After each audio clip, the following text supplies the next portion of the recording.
আমি কচুর লতি দিয়ে আর গলদা চিংড়ি দিয়ে ভাজা করব। তো খেতে খুব সুন্দর লাগে গরম গরম ভাতে রুটিতে, তাতে খাবেন তাতেই ভালো লাগে।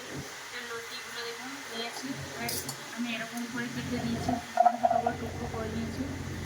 এরকম করে টুকরো টুকরো করে ছাড়িয়ে দেবো ভালো করে, ছিলকাগুলো পুরো উঠিয়ে নেবো, নাহলে গলা লাগতে পারে। করে কেটে নেবো গলদা চিংড়ি, দেখুন গলদা চিংড়ি নিয়েছে, এগুলো কেটে নেবো। আর এতে লবণ হলুদ আর লেবুর রস মাখিয়ে দেবো এই কচুর লতিটাতে, একটু মেখে রেখে দেবো। সর্ষে আর শুকনো লঙ্কা কালো জিরে দিলাম একটু ফোড়নে, একটু হলুদ গুঁড়ো দিয়ে দেবো, তেলের উপরে দিয়ে দেবো।